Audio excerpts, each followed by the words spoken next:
Panorama Sardo, in collaborazione con Cofimer, il primo consorzio di garanzia collettiva Fidi a sostegno del terziario, in Sardegna. Con Remosa, l'energia green del futuro è di casa. Suentu, vini nuovi da terre antiche. Fratelli Cellino, la qualità è emozione. CNA, l'associazione degli artigiani e delle imprese italiane. Grafiche Ghiani, l'esperienza di una vita, l'innovazione più avanzata. SE Trand, settore ecologia, dal 1979 al servizio dell'ambiente in Sardegna.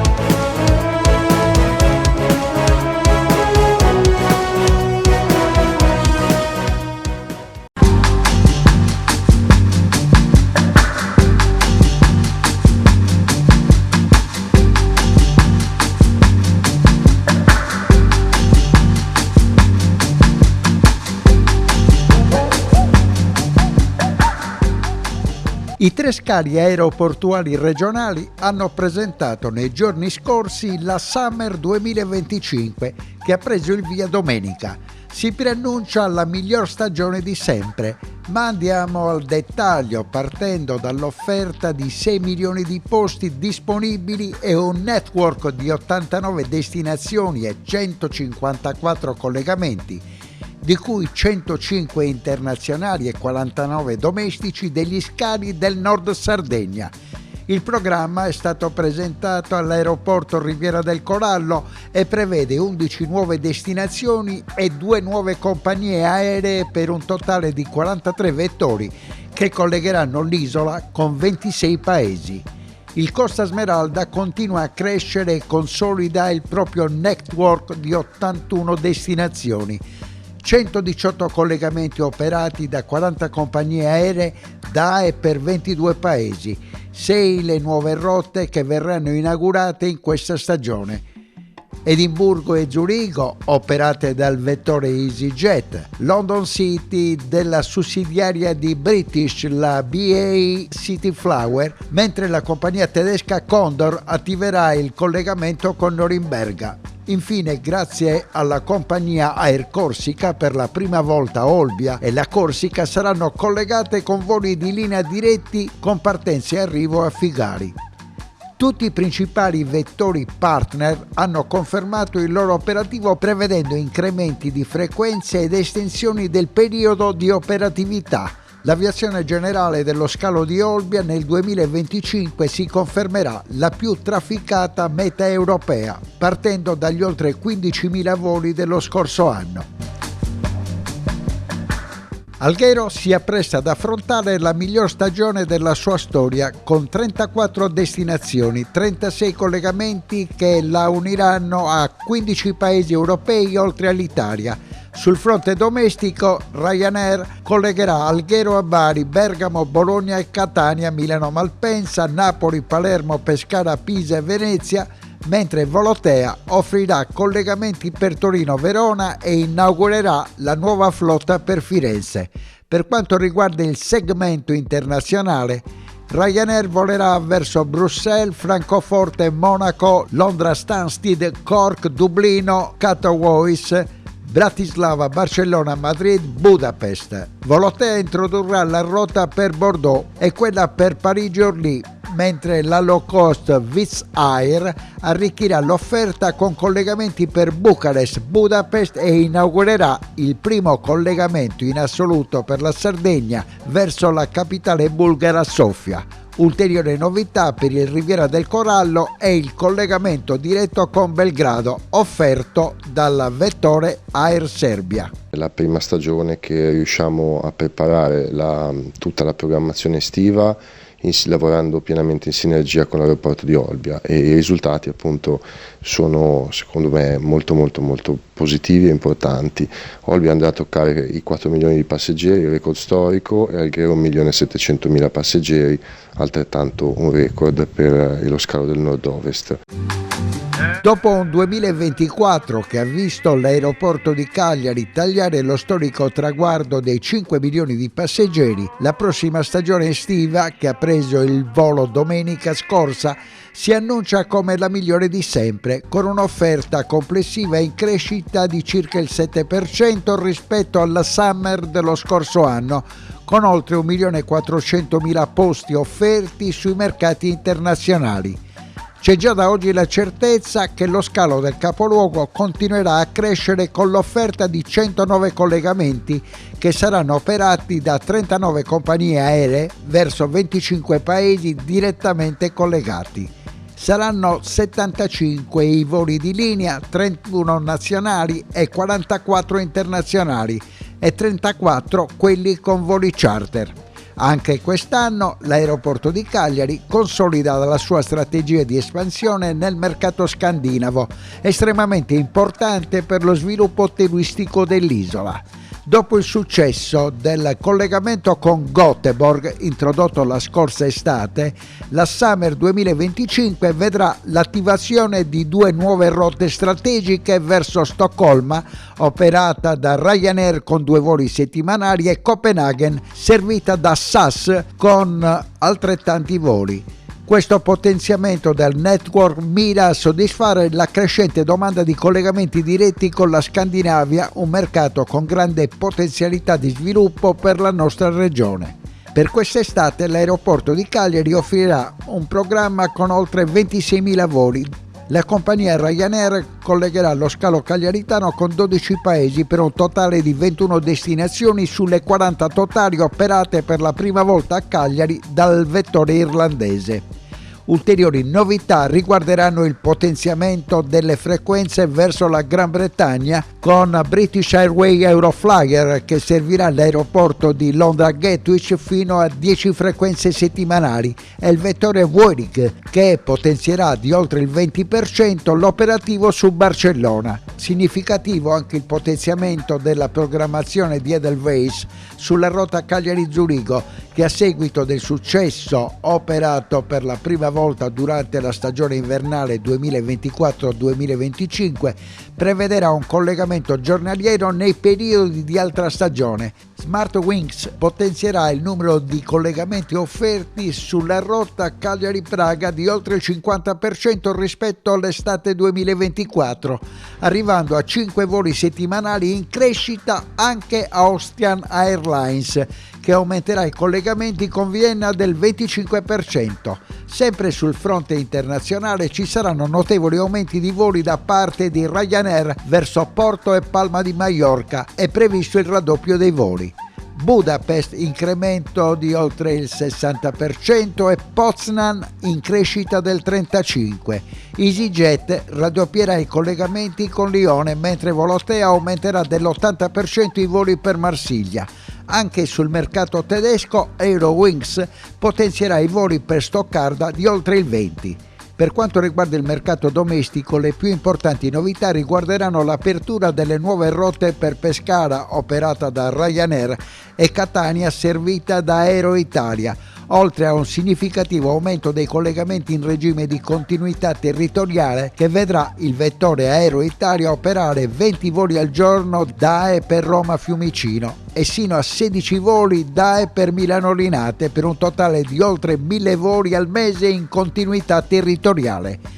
Sì, devo dire che questo è il tema di cui andiamo più fieri, cioè l'ottima collaborazione che abbiamo instaurato con l'assessora Barbara Manca, con tutto il suo staff e il suo team, che ha portato ad avere già da domenica una crescita importantissima per quanto riguarda il numero di collegamenti sulla continuità territoriale. Avremo 20 voli al giorno da e per Roma Fiumicino e 14 con punte di 16 da e per Linate, quindi una crescita importante di quasi il 15% rispetto allo scorso anno, frutto frutto di un lavoro fatto insieme all'assessorato ai trasporti ma anche al vettore Aereo Italia, che permetterà non solo di avere molti più collegamenti già in vendita da aprile e non da agosto, quindi si parte subito, ma soprattutto anche una spalmatura durante la giornata con orari molto più distribuiti rispetto al passato, dove avevamo anche dei vuoti di 5-6 ore tra un volo e l'altro.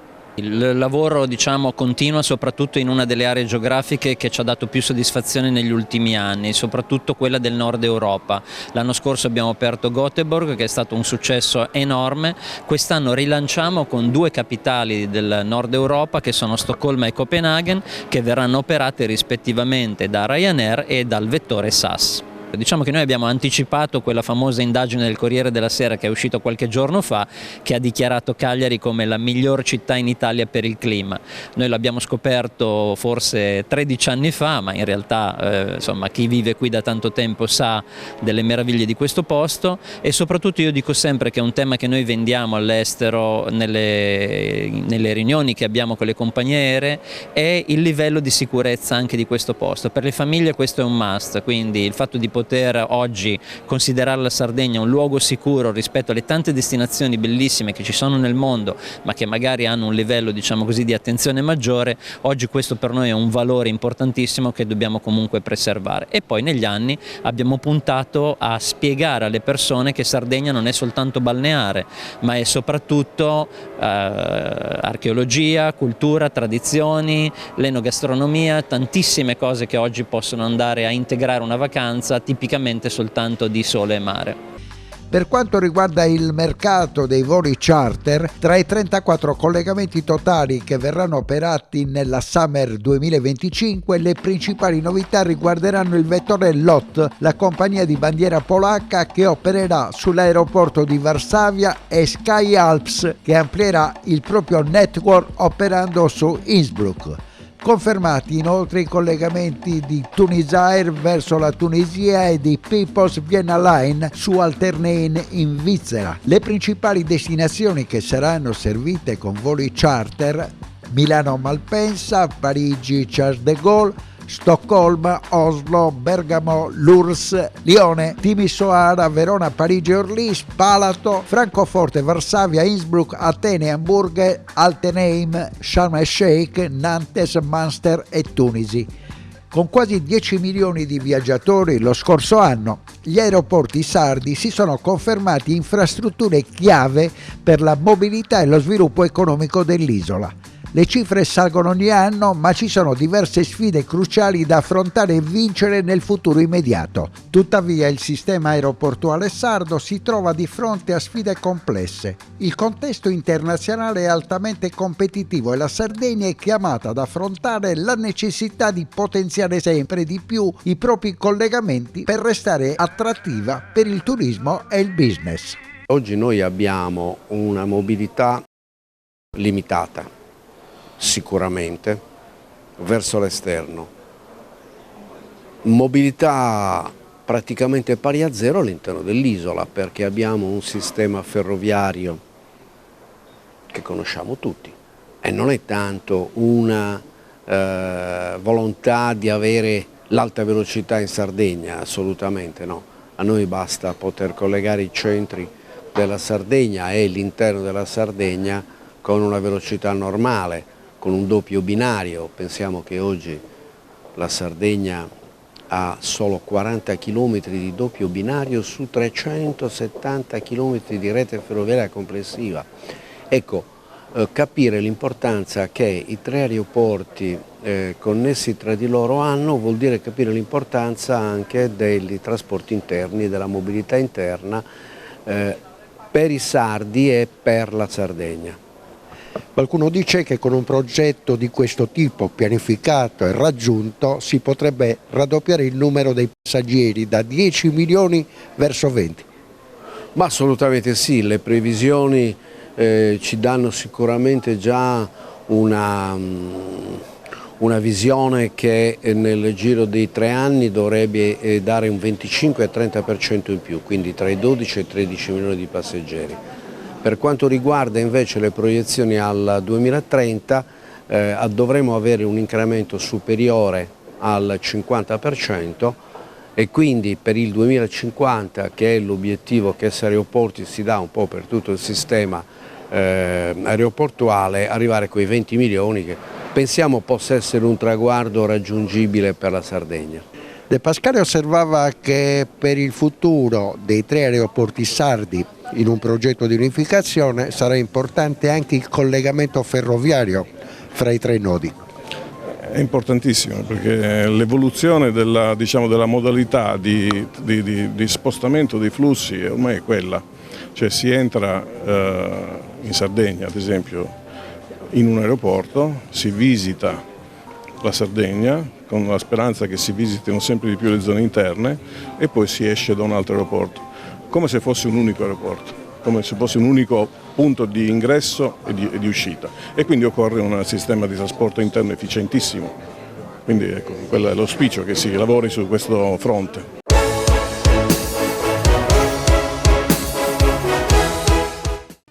Cofimer, consorzio di garanzia collettiva Fidi, dal 1977 a sostegno del terziario. Il partner migliore nella ricerca di finanziamento più adatto a voi e nella trattativa per ottenere un fido alle migliori condizioni. Cofimer, il primo consorzio di garanzia collettiva Fidi a sostegno del terziario, in Sardegna. Esiste una terra famosa per il suo grano, dove da generazioni si tramanda l'arte della macinazione, che una famiglia ha trasformato nel metodo Alma a doppia decorticazione. Alma, dal latino anima, perché macina solo l'anima del chicco, quella più pura, che dà alla pasta un colore brillante e un gusto intenso. Così nasce la nuova pasta Cellino. Fratelli Cellino, Mastri Mugnai, dal 1955. Remosa, in attività in Sardegna dal 1955. Oggi è leader nazionale nello sviluppo del progetto Idrogeno Verde. Con Remosa, l'energia green del futuro è di casa. Difficile rapporto con le banche? Conta su CNA. CNA, l'associazione degli artigiani e delle imprese italiane.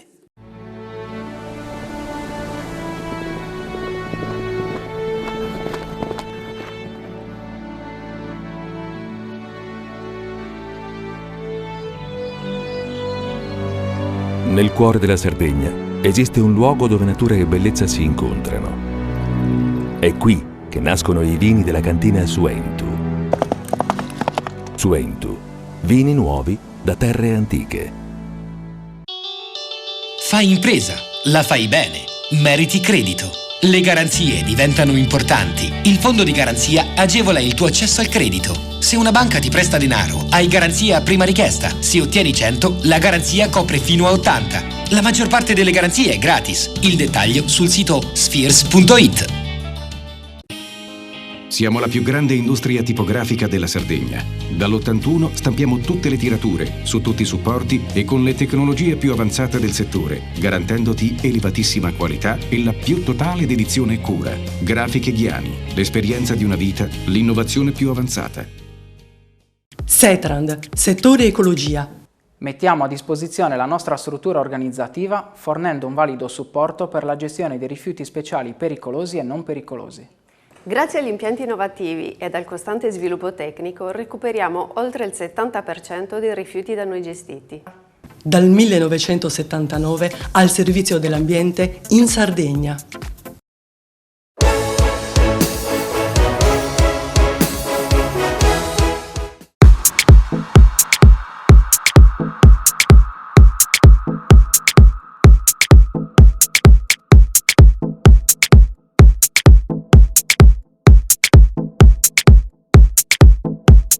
Essere efficienti nei confronti delle imprese agricole con la trasmissione delle attività dell'Agenzia Argea è un dovere da parte delle istituzioni, ma soprattutto con la messa in campo di buone prassi e misure virtuose capaci di sostenere il comparto in modo tempestivo. Da settembre 2024 abbiamo raddoppiato i pagamenti collocando la Sardegna al 4° posto, solo dietro regioni come il Veneto, l'Emilia-Romagna e la Lombardia.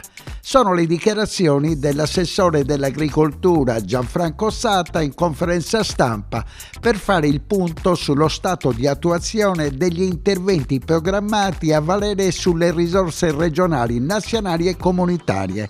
ARGEA è l'agenzia regionale per il sostegno all'attività rurale che ha il compito di gestire l'erogazione degli aiuti economici in agricoltura. Nella stessa riunione, l'agenzia Laore ha offerto un quadro dettagliato sull'avanzamento della spesa relativa alle misure di aiuto e indennizzo finanziate con risorse nazionali e regionali. Abbiamo convocato il tavolo verde con le organizzazioni di categoria, una giornata quindi la definirei di trasparenza nella comunicazione quindi dei dati in rapporto ai premi comunitari che oggi incidono fortemente sul reddito dei nostri agricoltori. Stiamo parlando di circa 160 milioni di euro, quindi ingenti risorse che consentono e consentiranno quindi al comparto quindi di avere ciò che gli spetta. Hanno il diritto quindi di sapere quanti soldi devono ricevere e soprattutto quando li devono ricevere. Noi da settembre del 2024 a oggi abbiamo raddoppiato quelli che sono i pagamenti e colloca la Regione Sardegna con il suo organismo pagatore solo dietro regioni che sono virtuose quindi nel tempo, il Veneto, l'Emilia, la Lombardia, quindi la Sardegna che si colloca su 11 regioni che hanno il proprio organismo pagatore si colloca al quarto posto, quindi in termini di risorse erogate alle nostre imprese agricole. Con questo ovviamente non voglio dire che siamo nell'ambito di un raggiungimento di un risultato soddisfacente, assolutamente no, dobbiamo fare meglio, dobbiamo rendere questo organismo pagatore assolutamente quindi autonomo dal punto di vista gestionale. Oggi di fatto non lo è e lo abbiamo visto con l'introduzione della nuova Carta Nazionale dei Suoli che ha generato tutta una serie di problemi, quindi ha rilevato quelli che erano prima pascoli, quindi o seminativi, sono stati determinati bosco, quindi questo ha generato quindi tutta una serie di problemi che ha complicato tutta la procedura e ha in qualche modo quindi ritardato quindi alcuni pagamenti, ma dobbiamo certamente fare meglio, lo possiamo fare cercando di dare autonomia gestionale al nostro organismo pagatore.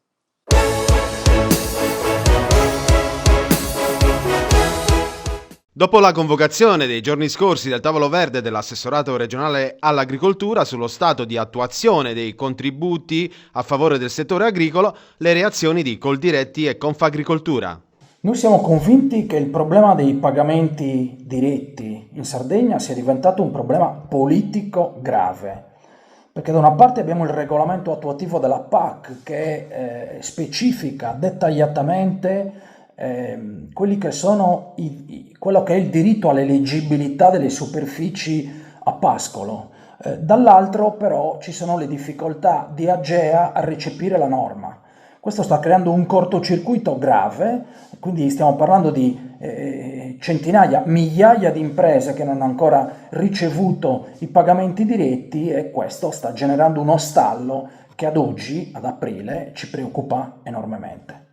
Purtroppo la burocrazia molto spesso va a vanificare quelle che sono anche le buone intenzioni, però io dico se c'è la volontà politica di risolvere la burocrazia l'hanno creata le persone e le persone devono fare in modo che venga snellita tutta quella che è una burocrazia negativa che porta solo a ingarbugliare quelle che sono le nostre parti. A vedere adesso le 3.000 domande bloccate sui primi sul premio unico, è assurdo che dei terreni per anni riconosciuti come pascoli improvvisamente diventino tali. È un problema che riguarda moltissime aree del paese, quasi tutto il meridione, e questo non ci consola. Noi come Coldiretti abbiamo scelto la strada della collaborazione, abbiamo fatto dialogare il governo regionale con quello nazionale con AGEA coordinamento, perché per noi interessa non solo protestare ma provare a risolvere anche questo problema. Questo problema ha portato in parte la soluzione, oltre 50 milioni già erogati, ne rimangono 25 sugli acconti,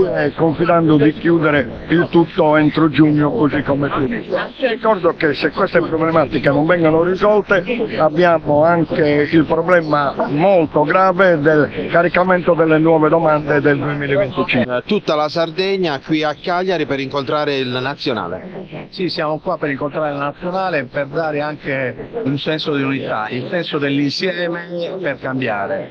Abbiamo tante tematiche da proporre al nazionale, le stiamo portando avanti, c'è il tema dei dati, c'è il tema della burocrazia annosa che stiamo vivendo anche in Sardegna, su cui stiamo chiedendo dei fortissimi cambiamenti, nonostante abbiamo atteso e proposto delle possibilità di risoluzione, soprattutto per quanto riguarda le domande di premio comunitario, ma non abbiamo visto ancora la luce di niente. Siamo qua per lottare sul vino, e il Vinitaly è alle porte, ma vogliamo in qualche modo lottare contro i vini dealcolati e contro questo terrorismo che si sta facendo sul mondo, che in qualche modo fa parte dell'economia della Sardegna, ma dell'economia nazionale come fiore all'occhiello.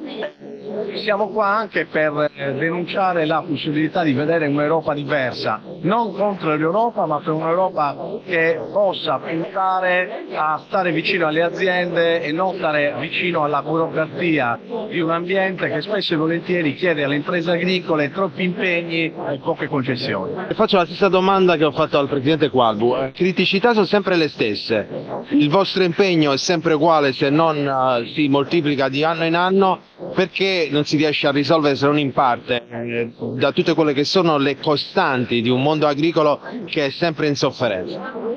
Il problema della mancata risoluzione delle problematiche, dell'aumento delle problematiche, paradossalmente non è il mercato, perché il mercato oggi sta rispondendo, abbiamo un prezzo del formaggio che è buono, un prezzo insomma delle carni che comunque sta salendo. I nodi sono i costi di produzione molto spesso alti e soprattutto una burocrazia che sta uccidendo le imprese. La burocrazia, nonostante le leggi sulla semplificazione che sono state in qualche modo dichiarate sia dallo Stato che dalla Regione, oggi sta aumentando piuttosto che diminuire. Il livello di pesantezza burocratica che soffrono le imprese oggigiorno è insostenibile, ed è per questo che chiediamo un intervento pesante sia al governo che alla regione. Sì, sicuramente ci sono parecchie criticità rispetto anche a quelle che sono le certezze sui pagamenti che le nostre aziende pretendono, rispetto anche agli investimenti che hanno in tanti casi già realizzato, ma nello stesso tempo è l'occasione per tracciare quella che è la strategia di cui ci doteremo rispetto alla discussione anche della futura politica agricola comune, che sappiamo la scadenza è essa nel 27, ma il dibattito è già aperto e diventerà l'occasione per rimarcare la centralità di alcune filiere assolutamente strategiche per la Coldiretti, per la Sardegna, e nel dare, come dicevo, certezze ai nostri produttori. In tutto questo c'è un meccanismo che stiamo attenzionando rispetto anche a quelli che sono elementi di criticità su forme di etichettatura, pensiamo al settore vitivinicolo, sui quali ovviamente si sta lavorando per evitare che queste possano entrare, diciamo così, realmente in attuazione, con una forma di penalizzazione significativa per un settore che già soffre in termini di criticità.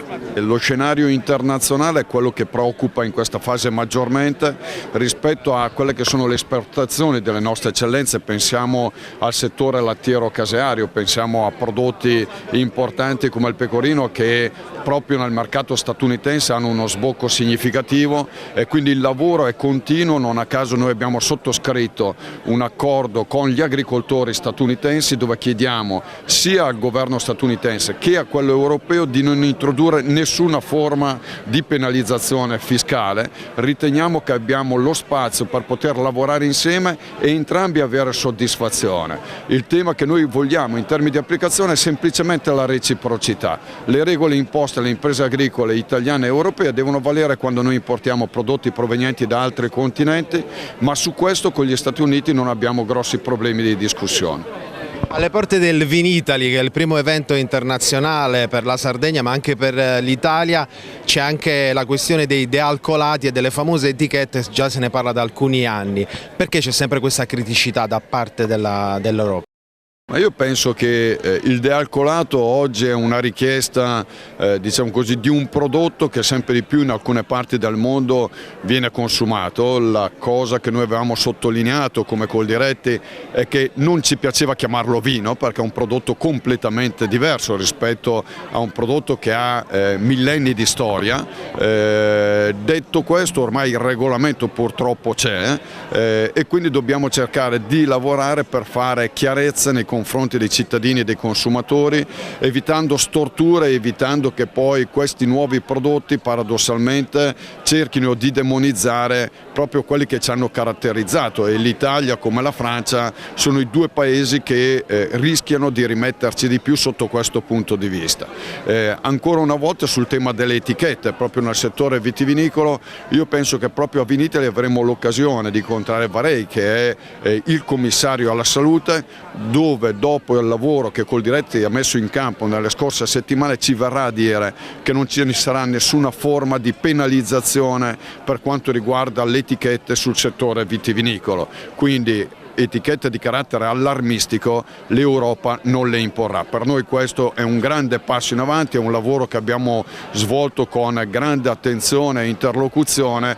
Ci auguriamo, ovviamente su tutti gli altri comparti, che la diplomazia e l'interlocuzione possa dare risposte significative anche per quanto riguarda il rapporto con gli Stati Uniti, che in questa fase ci preoccupa particolarmente, esportando noi un valore complessivo di 8 miliardi, 1,9 miliardi è il valore del settore vitivinicolo, e questo è diventato per noi, il mercato statunitense, il secondo per importanza nelle esportazioni dell'agroalimentare italiano.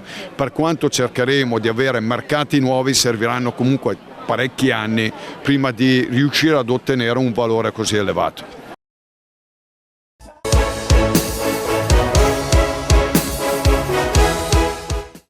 Cofimer, consorzio di garanzia collettiva Fidi, dal 1977 a sostegno del terziario. Il partner migliore nella ricerca di finanziamento più adatto a voi e nella trattativa per ottenere un fido alle migliori condizioni. Cofimer, il primo consorzio di garanzia collettiva Fidi a sostegno del terziario, in Sardegna.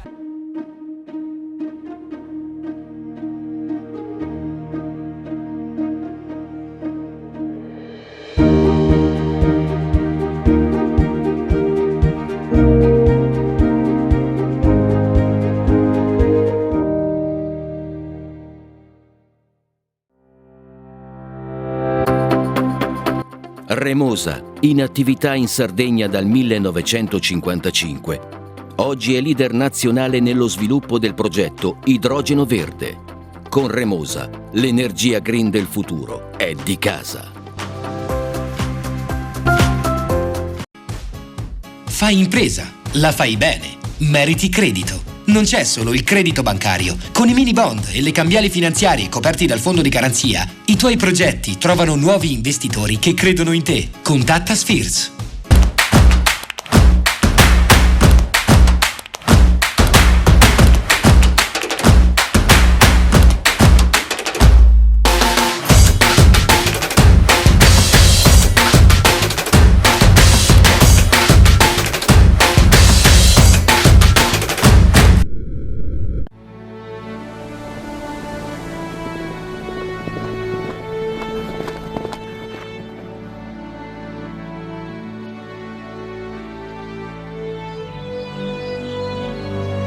Nel cuore della Sardegna esiste un luogo dove natura e bellezza si incontrano. È qui che nascono i vini della cantina Suentu. Suentu, vini nuovi da terre antiche.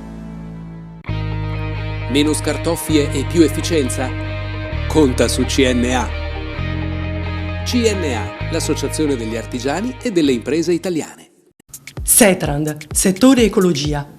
Siamo in grado di attivare il servizio di pronto intervento ecologico in caso di emergenza e con potenziale contaminazione delle matrici ambientali. Forti delle nostre competenze e dei nostri mezzi, realizziamo bonifiche di siti inquinati anche da amianto.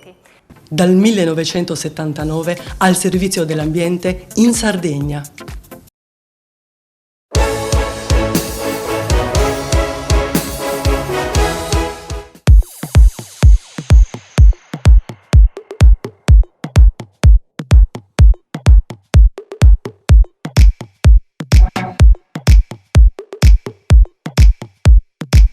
Ancora una volta prima pagina dedicata al ritardo del bilancio regionale 2025 e al suo nuovo rinvio. La prossima data è calendarizzata a martedì 8 aprile, dopo il via libera della Commissione Bilancio del Consiglio regionale alla manovra finanziaria da circa 10 miliardi. La scorsa settimana il presidente Alessandro Solinas ha concluso con l'annuncio dell'approvazione il sofferto iter con il voto contrario dei consiglieri di minoranza. Ieri la seduta per la proroga di un altro mese di esercizio provvisorio per evitare il rischio commissariamento dell'Assemblea consigliare. Oggi è stata calendarizzata la seduta congiunta con il Consiglio delle Autonomie Locali per l'esame della manovra. La legge regionale 1 del 2005, quella che istituì appunto il CAL e la Conferenza Permanente Regione Enti Locali, prevede infatti che il Consiglio regionale e il Consiglio delle Autonomie Locali si riuniscono annualmente in seduta congiunta prima dell'approvazione del bilancio della Regione per un esame dello stato del sistema delle autonomie in Sardegna. Il giorno del debutto ufficiale del nuovo presidente delle autonomie locali Ignazio Locci, primo cittadino di Sant'Antioco in quota centrodestra. Il quarto mese di esercizio provvisorio, come era già accaduto per 8 volte negli ultimi 11 anni, ci porterà probabilmente a fine mese, forse dopo Pasqua, al voto in assemblea consigliare per l'approvazione della sofferta manovra finanziaria 2025 e questo è di sicuro un record negativo dell'esecutivo Todde.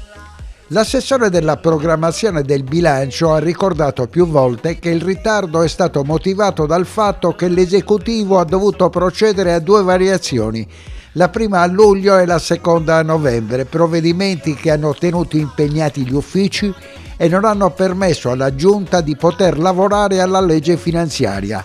La manovra arriverà in aula la prossima settimana con la certezza che sarà approvata entro il mese.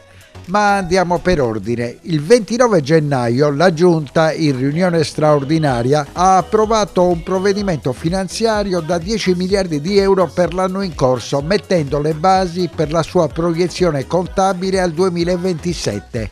Il secondo step ha previsto il vaglio del Collegio dei Revisori dei Conti per poi essere trasmesso al Consiglio regionale per l'iter di analisi nelle diverse commissioni con la relativa audizione di tutti i soggetti interessati.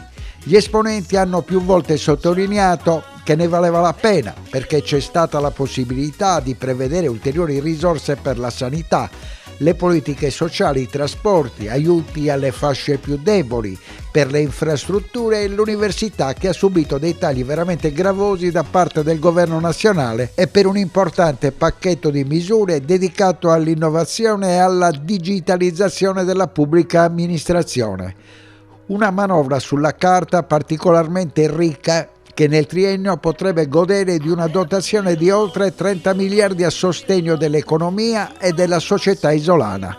L'opposizione aveva chiesto una manovra più tecnica e meno politica, soprattutto per il comparto della sanità, che poi avrebbe sensibilmente contribuito al ritardo sul varo della legge di bilancio 2025. E mentre il presidente della commissione Alessandro Solinas ha sottolineato che la Giunta ha sempre lavorato con responsabilità perché la fretta, come dimostra il passato, è cattiva consigliera, il relatore della minoranza in commissione bilancio, il capogruppo di Fratelli d'Italia Fausto Pica, aveva posto in dubbio che la proroga dell'esercizio provvisorio potesse essere limitata al mese di marzo, accusando la maggioranza del colpevole ritardo con il quale si è proceduto nella messa in sicurezza dei conti della regione sarda. L'assessore Giuseppe Meloni ha replicato ricordando che tra ottobre e novembre si è dovuta definire una variazione di bilancio da 800 milioni di euro con i resti di bilanci lasciati dal precedente esecutivo e che con largo anticipo aveva annunciato che alla scadenza di fine anno sarebbe stato possibile approvare soltanto un bilancio tecnico. In realtà il responsabile finanziario aveva anche garantito che non sarebbe stato necessario portare avanti la finanziaria fermando l'iter della riforma sanitaria.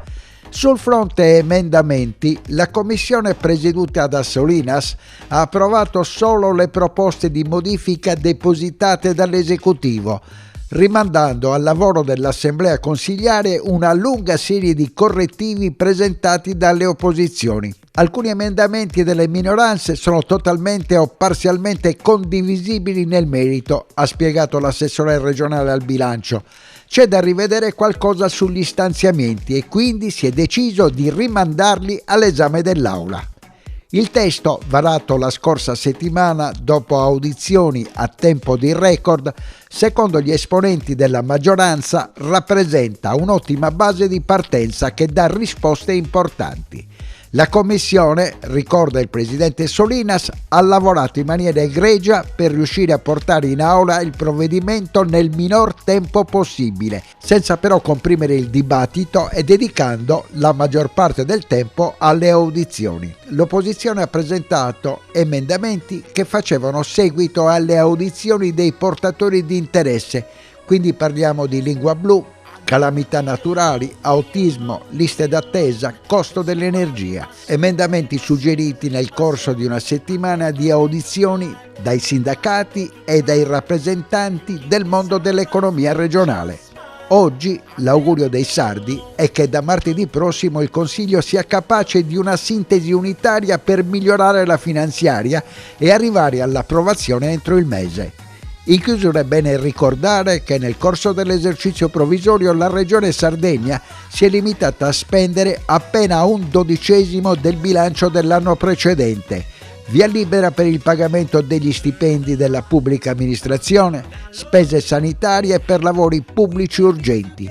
Fermi gli investimenti e gli impegni finanziari a sostegno di nuovi progetti.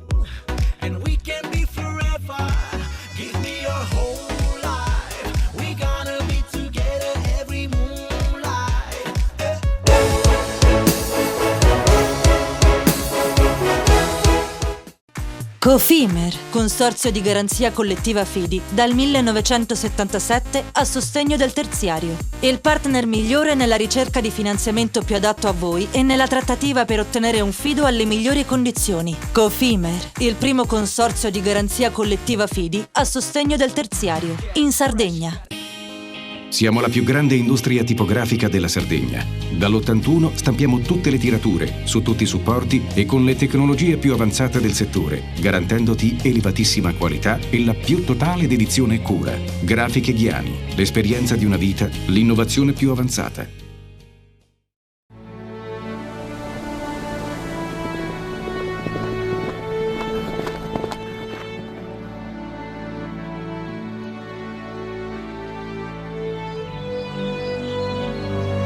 Nel cuore della Sardegna esiste un luogo dove natura e bellezza si incontrano. È qui che nascono i vini della cantina Suentu. Suentu, vini nuovi da terre antiche. Nessuno lotta per la tua impresa? Conta su CNA. CNA, l'associazione degli artigiani e delle imprese italiane. Remosa, in attività in Sardegna dal 1955. Oggi è leader nazionale nello sviluppo del progetto Idrogeno Verde. Con Remosa, l'energia green del futuro è di casa. Fai impresa, la fai bene, meriti credito. Le garanzie diventano importanti. Il fondo di garanzia agevola il tuo accesso al credito. Se una banca ti presta denaro, hai garanzia a prima richiesta. Se ottieni 100, la garanzia copre fino a 80. La maggior parte delle garanzie è gratis. I dettagli sul sito sfirso.it. Fratelli Cellino, mettiamo la nostra qualità in buone mani. La farina per i professionisti. Nuovo mulino, nuove farine. Setrand, settore ecologia. Mettiamo a disposizione la nostra struttura organizzativa fornendo un valido supporto per la gestione dei rifiuti pericolosi e non pericolosi, in linea con la nostra certificazione EMA. Dal 1979 al servizio dell'ambiente in Sardegna.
Una nuova realtà di consulenza, formazione e networking per l'innovazione e la crescita delle aziende.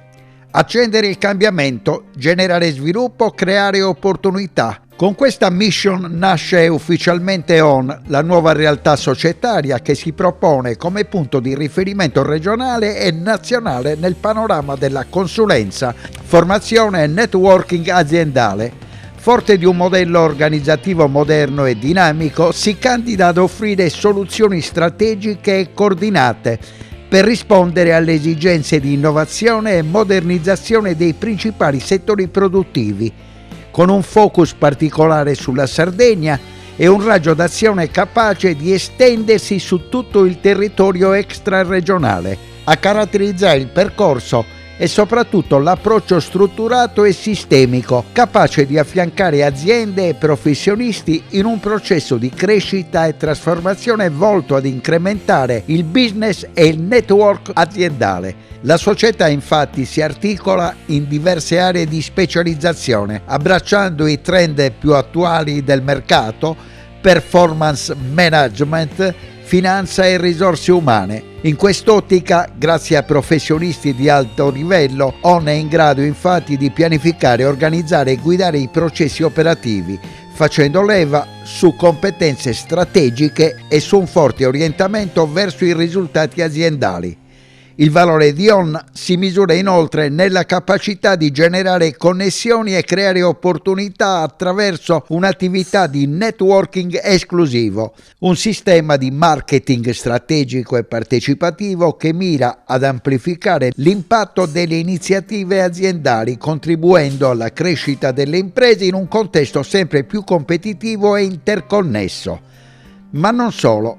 ON è anche ecosistema, in grado di attrarre talenti e valorizzare eccellenze, con un occhio attento alla formazione e allo sviluppo delle competenze.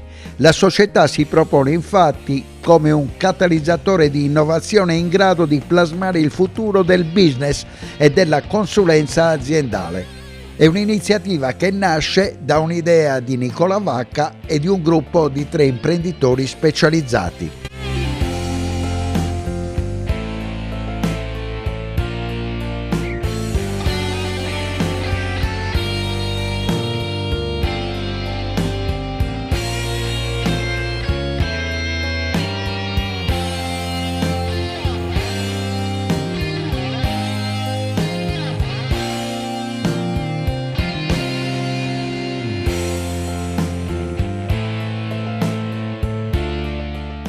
E dopo aver parlato nell'avvio di questa trasmissione di Summer 2025, quindi quella che sarà la stagione turistica dell'anno in corso, aver affrontato i temi che riguardano l'economia rurale.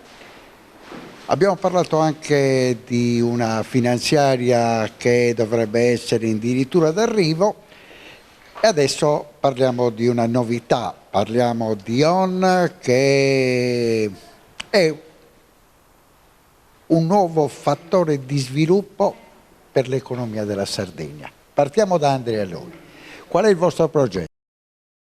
Il progetto è quello di soddisfare un'esigenza che da diverso tempo c'è, a cui ancora nessuna entità realmente ha dato risposta, che è quello di dare una consulenza di rilievo di un certo livello alle aziende anche già strutturate che ci sono in Sardegna, in modo che poi tutto il tessuto imprenditoriale possa davvero crescere in un certo modo. Il vostro è un discorso che si rivolge a tutta la Sardegna?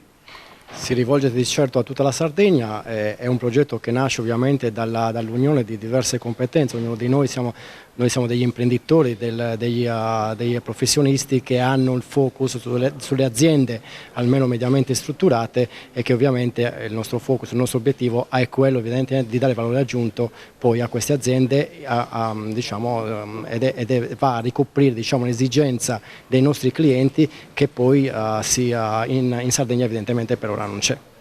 Mi sembra di capire che il tema fondamentale che è alla base e alle fondamenta di questo nuovo progetto è quello di sviluppare aziende già esistenti. Assolutamente, non che chiudiamo le porte eventualmente a start-up o a nuove aziende che si dovessero sviluppare, specialmente se dovessero arrivare da giovani interessanti, e ce ne sono tanti nel territorio. Però diciamo che il nostro focus adesso è sulle aziende anche già strutturate che ci sono in Sardegna e non solo, anche perché lo diciamo da tanto che in Sardegna molto spesso dobbiamo per forza andare fuori per fare formazione di un certo tipo oppure per cercare consulenza adeguata. Quindi, siccome si dice altrettante volte che i giovani vanno fuori, i giovani talenti sardi vanno fuori, noi li stiamo trattenendo, abbiamo creato un bel gruppo di professionisti imprenditori di questo livello e quindi insomma l'obiettivo è quello di portare su questo livello di consulenza. Qual è il cliente ideale di ON? Ovviamente noi ci rivolgiamo soprattutto a delle imprese che sono mediamente strutturate, non facciamo ovviamente riferimento o comunque distinzione sui settori. Per fortuna la Sardegna, anche nel nostro territorio, ha la fortuna di avere una diversità, una specificità nella imprenditoriale, quindi ci sono tantissime aziende, tanti imprenditori che veramente sanno fare bene, conoscono benissimo il loro settore. Evidentemente sono nati o comunque abbiamo percepito l'esigenza di queste aziende, anche se pur strutturate e storiche, di un aiuto in quelle che sono veramente le consulenze più specifiche, più alto livello, che poi sono più impattanti per il futuro anche dell'azienda. Vediamo quali sono i rami della consulenza. Partiamo dalla finanziaria.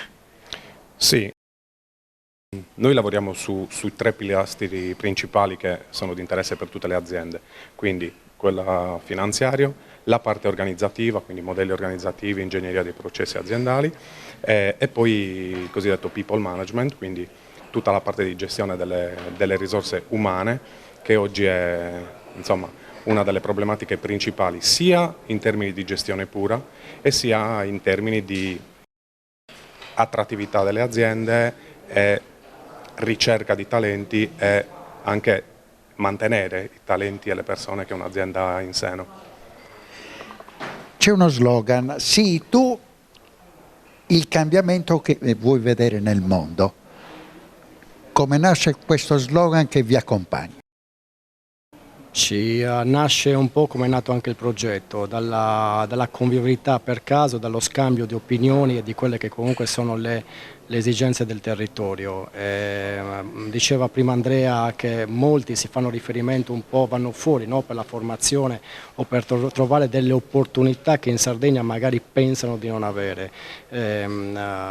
Ci rivolgiamo di certo a delle aziende che comunque sono strutturate, ma ci rivolgiamo anche a delle piccole aziende che comunque hanno delle specificità che possono veramente portare, in futuro possono avere uno sviluppo molto molto importante. Quindi, come dire, questo slogan nasce da quello, anche perché la Sardegna è sicuramente la nostra terra che dà tante opportunità, dobbiamo solamente percepirlo, dobbiamo esserne convinti prima noi stessi. Ci avviamo alle conclusioni. 3 soci che si conoscevano già, che dialogavano già nel mondo economico regionale? Assolutamente sì. Tra l'altro siamo molto complementari perché tra i soci ci sono degli imprenditori di assoluto livello qui in Sardegna e poi sempre tra i soci sono dei professionisti che si stanno affacciando magari più recentemente all'impresa e a tutto quello che è la consulenza per le aziende. La consulenza riguarderà l'economia a 360 gradi, quindi parliamo di aziende agricole, del settore industriale, del settore commerciale.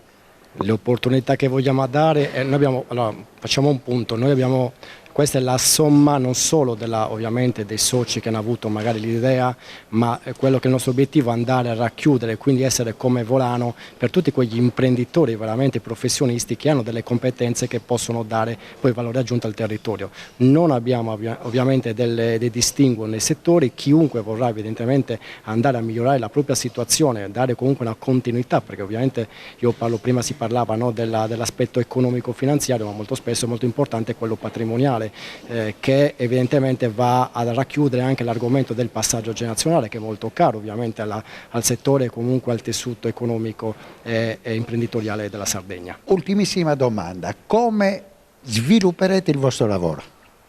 Allora, noi lavoriamo direttamente con le aziende, quindi tutti i servizi consulenziali vengono erogati insieme alle aziende, quindi insieme ai team per portare tutti i vari comparti al livello che l'imprenditore si aspetta.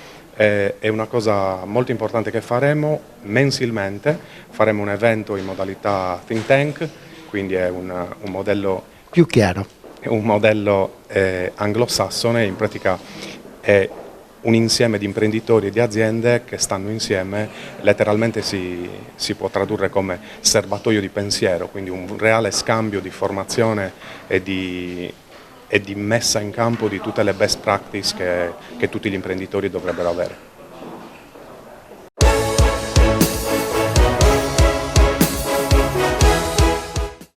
Cofimer, consorzio di garanzia collettiva Fidi, dal 1977 a sostegno del terziario. Il partner migliore nella ricerca di finanziamento più adatto a voi e nella trattativa per ottenere un fido alle migliori condizioni. Cofimer, il primo consorzio di garanzia collettiva Fidi a sostegno del terziario, in Sardegna.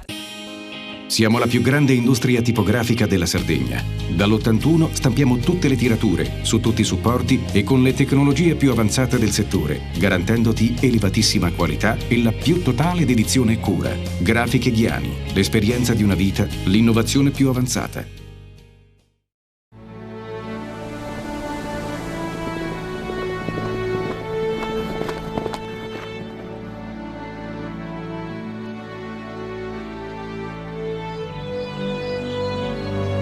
Nel cuore della Sardegna esiste un luogo dove natura e bellezza si incontrano. È qui che nascono i vini della cantina Suentu.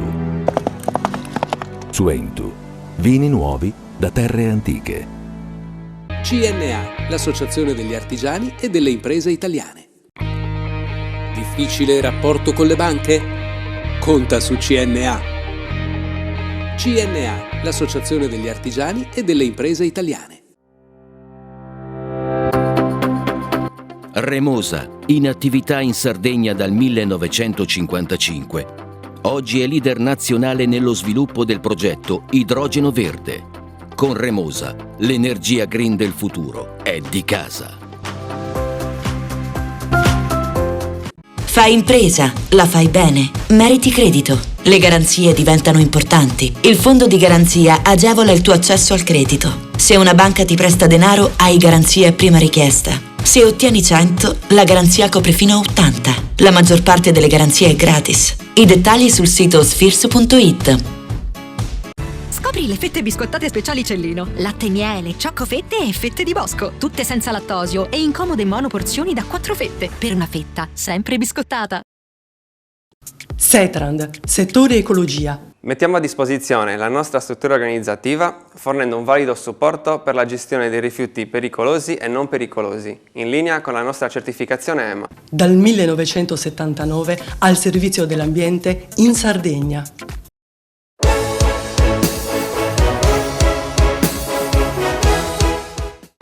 Dopo quanto è accaduto la scorsa settimana, di rigore siamo andati a trovare il nostro esperto di automotive. Questa decisione di Trump di chiudere le porte, si fa per dire, al mondo dell'auto europea, che problemi creerà? Sicuramente il primo problema sarà un rallentamento delle vendite, perché ovviamente un 25% in più dei prezzi rallentano sicuramente le vendite. Alcune case, diciamo che non è stato fatto i dazi solo per l'Europa, per tutte le auto non prodotte negli Stati Uniti, quindi ci sono le coreane, ci sono le giapponesi, ci sono tutte.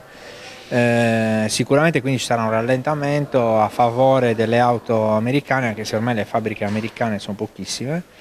C'è da dire che qualche casa europea, ma anche qualche altra casa internazionale, ha già aperto delle fabbriche, tipo BMW per esempio ha una grossissima fabbrica negli Stati Uniti, quindi loro verranno toccati meno rispetto ad altre case automobilistiche. Poi le altre sinceramente non so dirti quante case automobilistiche non americane abbiano gli impianti produttivi negli Stati Uniti. Sicuramente sarà un momento abbastanza sconfortante per le case, perché comunque gli porterà un calo di fatturato. Sono sicuro poi che si troverà un accordo tra gli Stati Uniti e il resto del mondo, perché secondo me questa è una prova di forza che il Presidente sta dando per ottenere poi qualcos'altro, quindi sicuramente ci sarà un compromesso, non si può andare avanti a furia di dazi, perché poi lui mette i dazi su quello che portano gli europei o gli altri paesi, gli altri mettono i dazi su quello, insomma è tutta una serie di dazi, e chi ci rimette comunque è sempre il povero cliente che alla fine deve pagare la roba più cara. Voi vedete anche Ferrari, perché a Modena hanno deciso di aumentare il prezzo delle auto nel mercato statunitense? Ma hanno deciso perché intanto il mercato statunitense è un mercato molto ricco, primo. Secondo, perché potrebbe essere anche un segnale verso Trump, dice ok, ci metti 25 e noi ci aggiungiamo un altro 10, come per dire non abbiamo paura dei dazi, immagino, piuttosto che può essere che loro hanno praticamente la produzione tutta venduta, anche prima, molte volte anche prima di presentare le macchine, e quindi non hanno paura di un 10 o 20% in più, perché ovviamente i clienti che comprano quelle macchine sono clienti altospendenti che il 10% non gli cambia la vita. Il cronista domanda, ma Trump a un certo punto ha riaperto le porte all'auto tradizionale, dando le spalle all'auto elettrica, e questo ha cambiato anche il modo di pensare degli europei. Sì, diciamo che gli europei secondo me ci dovevano pensare un po' prima, perché il fatto che siano andati solo sull'elettrico è stato un problema, soprattutto per le case automobilistiche europee, le tedesche in particolare, perché li hanno costretti a fare dei grossissimi investimenti su una tecnologia per la quale comunque erano indietro rispetto ai cinesi per esempio, e questo gli ha portato una marea di spese con un rischio di sanzioni molto alto che ancora oggi sussiste in funzione di delle macchine che vendono, l'inquinamento che producono, e questo insomma sta creando un po' di problemi all'economia in generale in Europa. Trump ha riaperto perché forse stava andando un po' troppo veloci verso una chiusura alle auto a combustione semplice piuttosto che un cambiamento che è necessario, io concordo che sia necessario, ma non nei tempi in cui è stato previsto. La tassa e quanto si doveva pagare per chi oltre il 2030 non si adeguava alle nuove disposizioni comunitarie va a crollare o no? No, allora la Comunità Europea prevedeva non tanto dal 2030 ma già da quest'anno, quindi c'era un limite, mi pare, di 90 grammi di CO2 medio del parco circolante. Per ogni grammo di CO2 in più prodotto dalla media delle macchine vendute si pagava una sanzione che mi pare sia 80 euro a grammo di CO2 per il numero di macchine prodotte. Quindi sono sanzioni miliardarie che poi voglio dire, io capisco che siano importanti per far sviluppare nuovi prodotti, ma creano dei grossi problemi alle case, perché oltre a investire su nuove tecnologie devono anche pagare queste sanzioni, perché comunque con le tecnologie attuali e con il parco circolante attuale non riescono a scendere sotto i 90 grammi di CO2. In più secondo me è stata fatta una cosa abbastanza scorretta, cioè le case automobilistiche che producono macchine elettriche, per esempio Tesla, può vendere certificati verdi e quindi far abbassare il valore di CO2 delle case automobilistiche che non producono energia e le macchine ecologiche, e quindi Tesla, senza fare nulla, solo vendendo le macchine, incassa 11 miliardi di euro per aiutare le case automobilistiche europee a abbassare il valore di CO2, cioè una stupidata mostruosa. Le solite cose, io dico all'italiana o all'europea, cioè si fanno delle leggi che non servono a niente a nessuno se non a mettere sanzioni e mettere in difficoltà le persone. Lei ha parlato sempre al passato, vuol dire che sono state cancellate queste limitazioni? No, allora le limitazioni rimangono. La differenza è questa, che prima venivano calcolate anno su anno, adesso hanno dato una proroga, o meglio hanno detto la media verrà calcolata su 3 anni, quindi 25, 26 e 27. Quindi le sanzioni non verranno messe il primo anno, non verranno messe il secondo e verranno messe al terzo, calcolando la media dell'inquinamento dei 3 anni precedenti. Okay? Quindi e chissà cosa succederà nel futuro. Poi secondo me è stato fatto semplicemente per un po' aiutare le case, perché oggi si trova in difficoltà e le multe sarebbero molto salate. Un po' è stato fatto perché probabilmente hanno intenzione, come è corretto che sia, come stanno spingendo molti paesi, tra cui l'Italia, la Germania, la Francia e credo anche la Spagna, di rivedere un attimino la legge, di trovare delle soluzioni diverse per concedere più tempo all'industria dell'auto di svilupparsi verso delle soluzioni più ecologiche. Il mercato elettrico quest'anno, i primi 3 mesi, è in leggera crescita rispetto all'anno scorso, c'è un qualcosa in più, quindi comunque un po' di coscienza da parte delle persone c'è. Ovviamente va sviluppato in maniera un po' diversa da come è stato sviluppato sino a oggi, però anche perché le case automobilistiche stanno spingendo tanto, per evitare poi di pagare le sanzioni, stanno spingendo verso le macchine elettriche. Quindi il mercato è passato, io ho visto i dati, i primi 3 mesi del 2024 eravamo al 3,52 di quota di mercato, i primi 3 mesi fatti i calcoli al 25 del mese, quindi non ancora chiuso il mese di marzo, eravamo a circa al 6%, quindi comunque c'è stata una crescita quasi un 50% in più.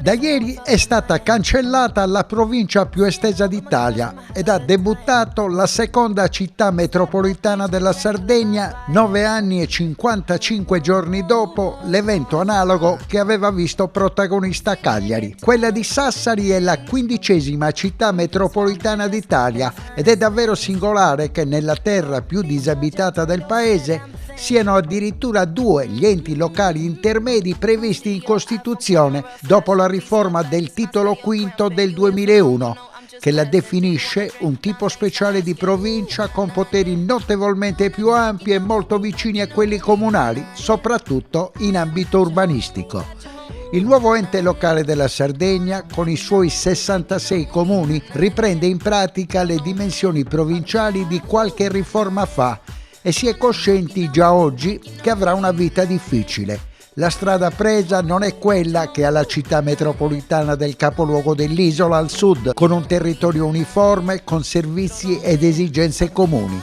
L'ennesima rivoluzione degli enti locali sardi ha seguito più la strada di Torino, una maxi città metropolitana che racchiude comunità molto diverse tra loro, non solo diverse ma anche distanti.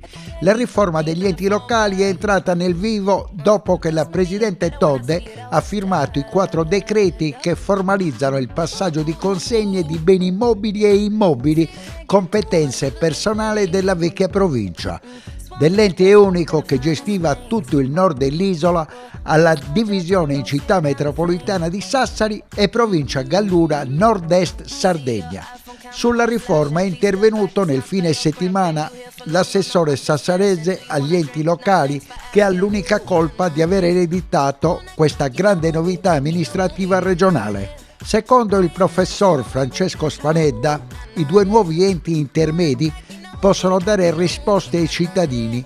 Confidiamo nel fatto che la città metropolitana di Sassari e la provincia della Gallura Nord-Est Sardegna possano dare in maniera più puntuale risposte alle domande dei cittadini sui servizi da erogare e sulle strategie di sviluppo per il futuro. Le tante criticità riscontrate dai cittadini, che in genere passano per le amministrazioni comunali, in realtà richiedono una soluzione sovracomunale. E pensiamo, continua Spanedda, alla siccità e più in generale alle questioni ambientali, così come allo spopolamento e all'approvvigionamento idrico. I due enti neocostituiti sono portatori di una propria specificità, il motivo per il quale riteniamo positiva la costituzione di enti di area vasta fa leva sulla necessità di coordinamento su alcuni grandi temi che richiedono un lavoro armonizzato e connesso anche e soprattutto a supporto delle realtà più fragili. Si va così costituendo una dimensione confederativa del governo del territorio, ha concluso Spanedda, che certamente può prevedere sviluppi ulteriori. In realtà, la grande riforma voluta dalla politica, che di fatto smentisce il desiderio di gran parte della comunità isolana che a suo tempo si era recata alle urne per dimezzare il numero delle province sarde, ma accontenta i sassaresi che dal 4 febbraio 2016 non sopportavano la promozione di Cagliari a città metropolitana, e i galluresi che volevano continuare a godersi la loro ricchezza pro capite senza condividerla con i cugini del nord-ovest. La spinta dei galluresi è stata determinante per le scelte fatte a suo tempo dalla giunta guidata da Cristian Solinas, con l'assessorato degli enti locali nelle mani del potente avvocato nativo di Monti, Quirico Sanna, un tempo big dei sardisti, dimissionario dai Quattro Mori dall'11 maggio dello scorso anno. Ma non finisce qui. La Nuova, il quotidiano di riferimento dei sardi del centro-nord, sottolinea che se saranno scontenti, i centri sassaresi al confine potrebbero saltare giù dal carro metropolitano e cercare ospitalità in un ente locale limitrofo.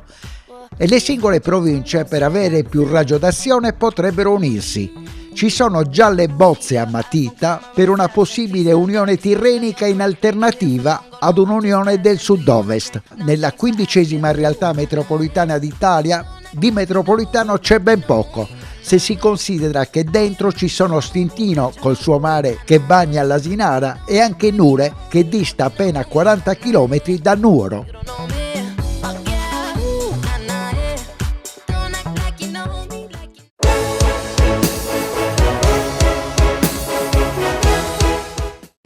Cofimer, consorzio di garanzia collettiva Fidi, dal 1977 a sostegno del terziario. Il partner migliore nella ricerca di finanziamento più adatto a voi e nella trattativa per ottenere un fido alle migliori condizioni. Cofimer, il primo consorzio di garanzia collettiva Fidi a sostegno del terziario, in Sardegna.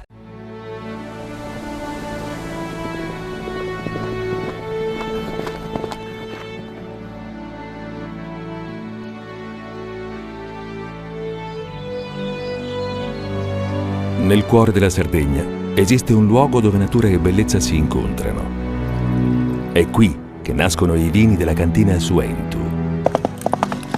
Suentu, vini nuovi da terre antiche. Meno scartoffie e più efficienza? Conta su CNA. CNA, l'associazione degli artigiani e delle imprese italiane. Fai impresa, la fai bene, meriti credito. Le garanzie diventano importanti. Il fondo di garanzia agevola il tuo accesso al credito. Se una banca ti presta denaro, hai garanzia a prima richiesta. Se ottieni 100, la garanzia copre fino a 80. La maggior parte delle garanzie è gratis. Il dettaglio sul sito spheres.it. Remosa, in attività in Sardegna dal 1955. Oggi è leader nazionale nello sviluppo del progetto Idrogeno Verde. Con Remosa, l'energia green del futuro è di casa. Tutto inizia da un amore. Le farine, i mangimi, la pasta, le fette biscottate, la distribuzione e l'ospitalità. Dal 1953, Gruppo Cellino. Non c'è limite ai sogni. Siamo la più grande industria tipografica della Sardegna. Dall'81 stampiamo tutte le tirature, su tutti i supporti e con le tecnologie più avanzate del settore, garantendoti elevatissima qualità e la più totale dedizione e cura. Grafiche Ghiani, l'esperienza di una vita, l'innovazione più avanzata. Setrand, settore ecologia. Forti delle nostre competenze e dei nostri mezzi, realizziamo bonifiche di siti inquinati anche da amianto. Mettiamo a disposizione la nostra struttura organizzativa fornendo un valido supporto per la gestione dei rifiuti pericolosi e non pericolosi, in linea con la nostra certificazione EMA. Dal 1979 al servizio dell'ambiente in Sardegna.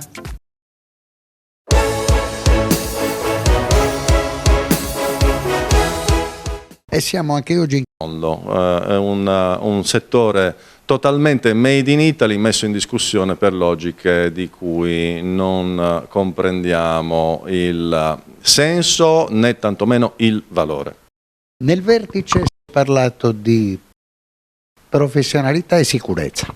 Certo, perché non c'è sicurezza se non c'è professionalità, soprattutto in una professione come la nostra, in cui lo Stato, che ci ha scelto a suo tempo come fiduciari, ci ha imposto, ci ha richiesto di essere gli occhi della sicurezza alla balneazione appunto della macchina statale, gli occhi dello Stato nelle spiagge, gli occhi dello Stato verso il mare, gli occhi dello Stato verso la sicurezza dei bagnanti, che sono il patrimonio turistico della nostra Italia e in particolare della nostra regione Sardegna. Possiamo dire che chi lavora nel vostro settore è anche un protagonista, un biglietto da visita della Sardegna rispetto a migliaia di visitatori. Siamo i frontliners, vista, come dicevo prima, la motivazione che per il 70% della scelta della Sardegna, per il 70% è una motivazione balneare. Gioco forza, le imprese balneari e gli imprenditori balneari con i loro staff, con i loro collaboratori sono i frontliners e il biglietto da visita della nostra regione nel mondo. Avete anche voi la sensazione che questa sarà una stagione speciale? Sì, noi siamo sempre ottimisti perché lo siamo proprio per natura aziendale, però diciamo che quest'anno stiamo notando già molto movimento fin dai primi mesi dell'anno, soprattutto moltissime richieste da parte dei turisti. Protagonisti nell'ambito del territorio regionale per quel che riguarda la vostra vicinanza con il mondo dell'handicap. Sì, fin dai primi anni '80, cioè fin dalla costituzione della cooperativa, noi abbiamo prestato una particolare attenzione all'inclusività, quindi all'abbattimento delle barriere architettoniche non solo fisiche ma anche culturali, nel senso che ci siamo attrezzati per l'accoglienza delle persone con difficoltà. Questo vuol dire che voi siete legati a questo mondo e con chi è ai vertici di queste strutture? Diciamo che siamo legati al mondo della disabilità e abbiamo molti contatti con le associazioni che si occupano di inclusione, quindi abbiamo moltissime collaborazioni. Vuol dire un continuo aggiornamento? Un continuo aggiornamento, perché ovviamente l'inclusività è un divenire, è un percorso, non ci sono punti di arrivo, è sempre migliorabile l'inclusività. Pure voi vi state organizzando? Sì, necessariamente, ma in realtà ogni anno abbiamo necessità di fare una lunga attività preparatoria, perché l'impatto turistico sulla Sardegna e quindi tutta la quantità di persone che si riversano sulle spiagge dei fruitori del patrimonio turistico della Sardegna ovviamente richiede un'attività di controllo, o meglio, partiamo da un'attività intanto di normazione, che è quella che è demandata alle capitanerie di porto, che con le ordinanze di sicurezza balneare disciplinano, insomma danno delle indicazioni per la sicurezza nella fruizione del mare, soprattutto dal punto di vista turistico, ma non solo. E poi chiaramente dobbiamo necessariamente educare e formare il personale per i controlli, per assicurarci che queste prescrizioni vengano in qualche maniera comprese prima, perché la cosa fondamentale è che ci sia una condivisione della comprensione di queste discipline, di queste normative con chi esercita effettivamente questa attività. E poi naturalmente purtroppo quando ci sono determinate situazioni siamo costretti anche per assicurare la tutela e la sicurezza della balneazione anche a reprimere talvolta e quindi sanzionare chi non rispetta queste prescrizioni che vengono date. Abbiamo notato nel corso del vertice a Cagliari che c'è un grandissimo contatto, dialogo, collaborazione continua con il sindacato balneari. Sì, e infatti io di questo do atto effettivamente al sindacato balneari e comunque anche al dottor Bertolotti in particolare di avere una sensibilità che agevola molto questa condivisione della quale parlavo prima, perché momenti come questo sono dei momenti che se non facessero loro avremmo cura eventualmente di fare noi, ma che comunque hanno la stessa finalità, ed è quella di condividere sia l'aspetto appunto normativo, ma anche di fare una breve analisi delle criticità emerse nell'anno precedente, in maniera tale da permettere di non ricadere magari nelle stesse incomprensioni, perché la maggior parte delle volte sono incomprensioni, perché la professionalità di chi esercita questa attività è indiscussa dal punto di vista nostro, ovviamente però dobbiamo fare il nostro lavoro eccetera, però è così, questi incontri sono fondamentali anche a livello istituzionale per la collaborazione con i carabinieri, con la Guardia di Finanza. Buona parte del vostro lavoro, anzi credo la parte più importante riguarda i mezzi a mare, quello che può essere un pericolo per i bagnanti.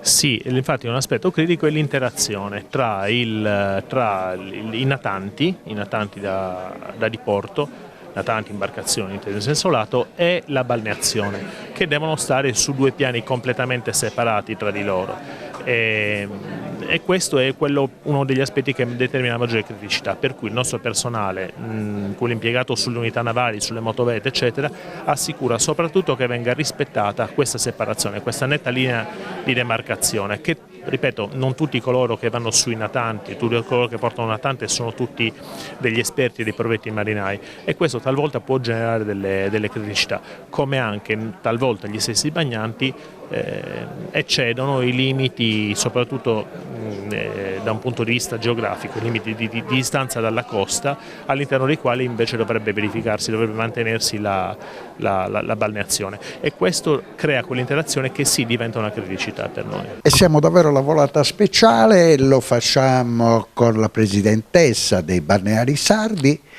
È stata una stagione che finalmente arriva dopo 1000 problematiche, c'è stata una sentenza che riguardava i vostri colleghi della Liguria che poteva preoccupare tutto l'ambito nazionale. Sì, poteva, come purtroppo capita spesso, i TAR che sono in disaccordo l'uno con l'altro tendono poi a creare delle criticità che si riversano poi su tutti i territori anche se sono differenti, però diciamo che la problematica del TAR Ligure è stata comunque superata dalla smentita stessa dell'Unione Europea, e cioè dal fatto che non servisse un accordo scritto tra Italia e Unione Europea rispetto al 2027, ma che bastasse appunto il fatto che fosse concordata insieme la famosa legge, quindi diciamo che da questo punto di vista ci sentiamo al sicuro rispetto a ciò che è stato deliberato per esempio nella Regione Sardegna. Su questo volevo soffermarmi, perché è stato deciso di darvi spazio, di collaborare con voi, ed è stata ritagliata una legge che è perfetta.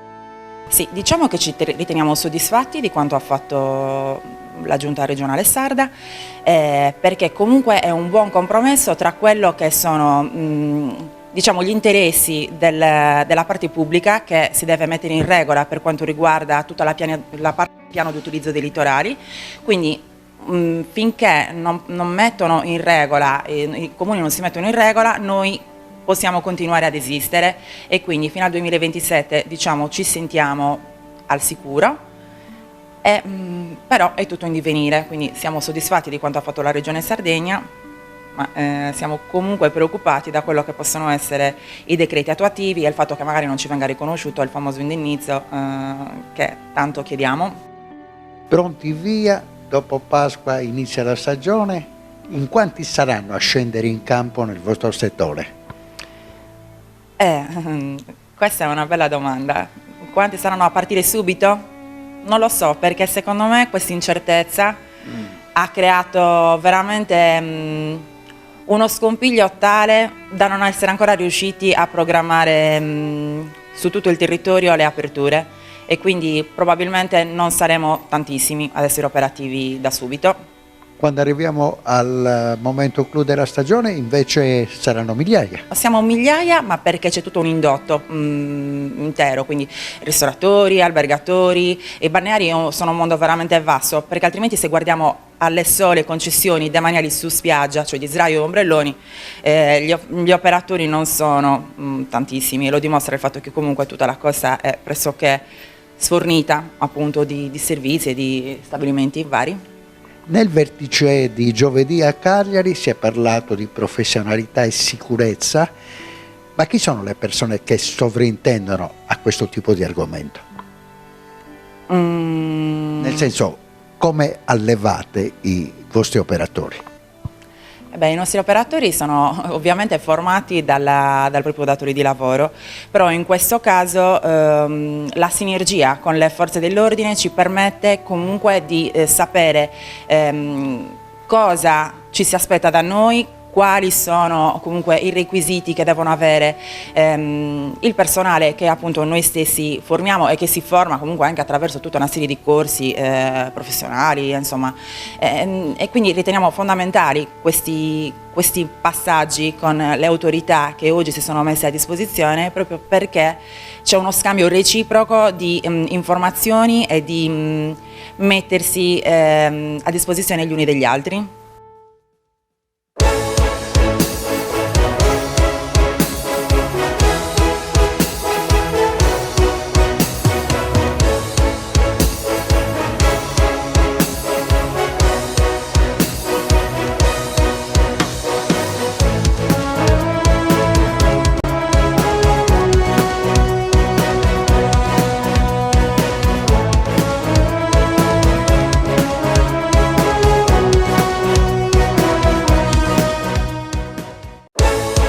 Panorama Sardo, in collaborazione con Cofimer, il primo consorzio di garanzia collettiva fidi a sostegno del terziario, in Sardegna. Suentu, vini nuovi da terre antiche. Fratelli Cellino, la qualità è emozione. Con Remosa, l'energia green del futuro è di casa. Grafiche Ghiani, l'esperienza di una vita, l'innovazione più avanzata. CNA, l'associazione degli artigiani e delle imprese italiane. SE Trand, settore ecologia, dal 1979 al servizio dell'ambiente in Sardegna.